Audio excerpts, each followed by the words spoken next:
people. How are you? This is Mike here. It's Wednesday, February 18th. Hope you're all doing well. No, I haven't made a video for a few months, but I wanted to get back out there and do it for you. So here I am. Yeah, throughout the fall, I just wasn't motivated. So in my workplace, I was really stressed. We're going through lots of transitions, new teams, new managers, new colleagues, etc. There's a lot of turbulence. And maybe it's kind of fitting because there's a lot of turbulence also in society as well. AI, layoffs, recessions, potential war. There's a lot of uncertainty. And I think between that as well as just the changes in my own life, I haven't been motivated to make videos. Truthfully, I've actually made 3 videos throughout the fall. But every time when I went to edit them, I realized, you know what, these aren't the videos that I would want to be watching or be sharing with my, all my viewers. My, I was about to say clients.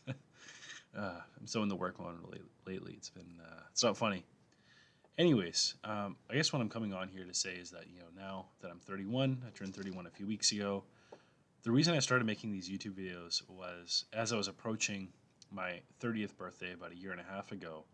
I really started thinking about the transition from my early to mid to late to now. Then at least entering my 30th birthday, right in that 30s area, and how my life has really changed. Now that I'm 31, just being in my 30s now for a full year, 10% of the total time, I realize how am I actually moving towards the type of lifestyle I want to live, for the rest of my 30s. Truthfully, I think I've just been burnt out. The corporate world has its pros, but has a lot of cons as well. I think burnout's really common. It can also be just corporate sales. I want to make a video on that and just kind of the pros and cons and what they do and won't teach you about it, and things to watch out for.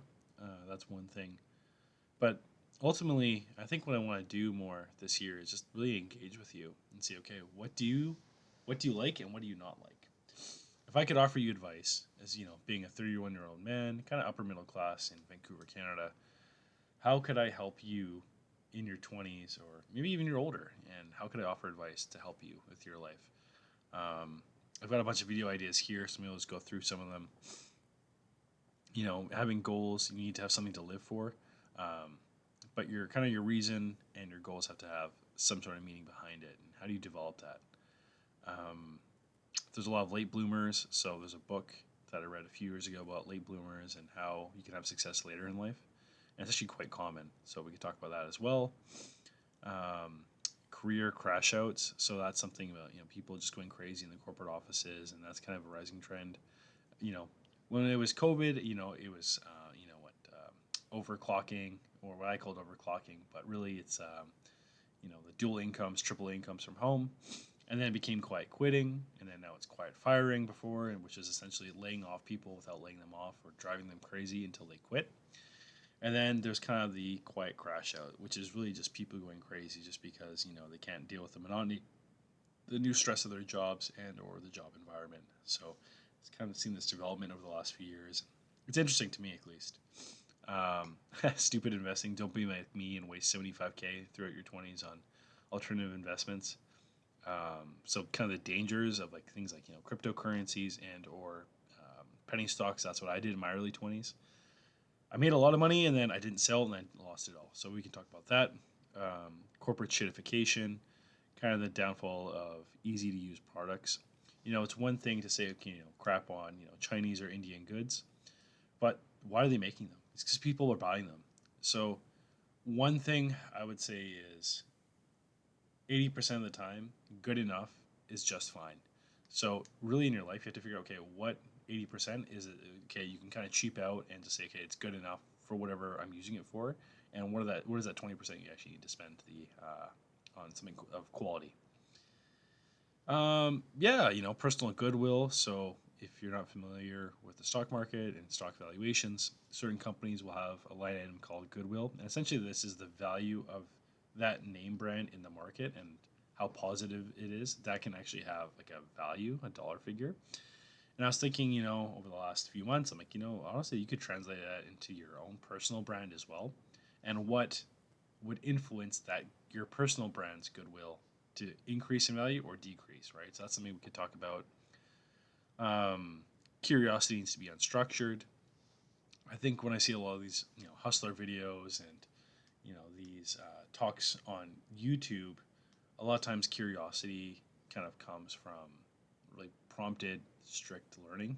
Take an example of school. You have to learn about history. You have to learn about your trigonometry. You have to do your biology class, etc. You might get some enjoyment out of it if you find something you like. You maybe find a book you enjoy and you find a new author and you kind of go down that path. Fantastic. I think a lot of learning has to be informal.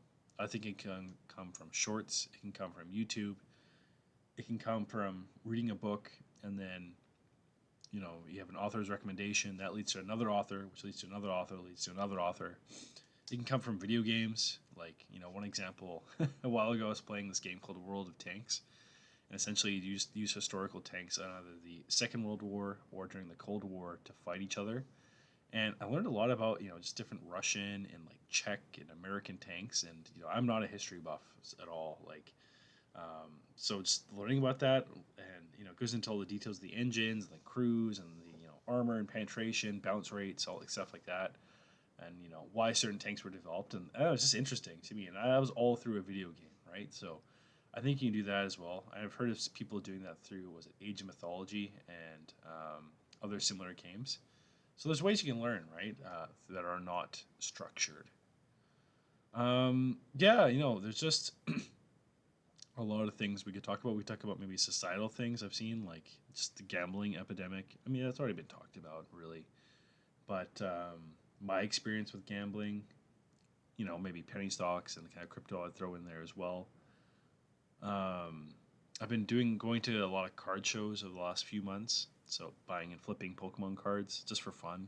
Something I did as a kid. So I got into it, 20 years later again. And the amount of money that flows into these card shows that goes into these things called mystery packs, which is essentially a rigged lottery for the card vendor, is kind of gross to me. And essentially you're exploiting not only the dopamine mechanisms of a random pack, like you buy a booster pack and then you rip the cards open. Oh my god, I got a rare card, or maybe you get nothing, right?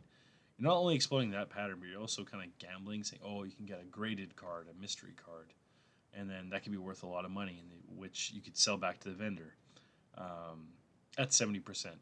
So what that means in the card world again is, if a card's worth $100, vendors would typically pay you about $70 cash for Pokemon. Sports cards work a bit differently, like football, hockey cards work a bit differently, but in the Pokemon, One Piece, Digimon Magic, Yu-Gi-Oh, whatever, I'd say 70 to 80% cash of the fair market value is the average buying rate. But yeah, really, I want to make a video just to say, yes, I'm alive. I'm here. My hair looks a bit different. I got some facial hair now. But how can I help you through 2026? I've been struggling, I'm sure a lot of people have, but let me know how I can help you, being now 31, going through, working 100-hour weeks, losing 50 plus K in alternative investments, dating. I don't really like dating because there's a lot of already people out there to talk about it. But we talk about that. We could talk about, yeah, just finances and happiness and what you can do. Health. Like, I've gotten bigger and stronger, but at the same time, like, I'm the heaviest I've ever been in my life, which is kind of shocking. I don't really feel it, but I see it sometimes, so that's been affecting my mental health too. But anyways, I just want to make this video to say, yeah, I'm here. I want to help you guys. Let me know how I can help you, and look forward to talking to you again. So this is Mike here, signing off, and yeah, talk to you again soon. Ciao.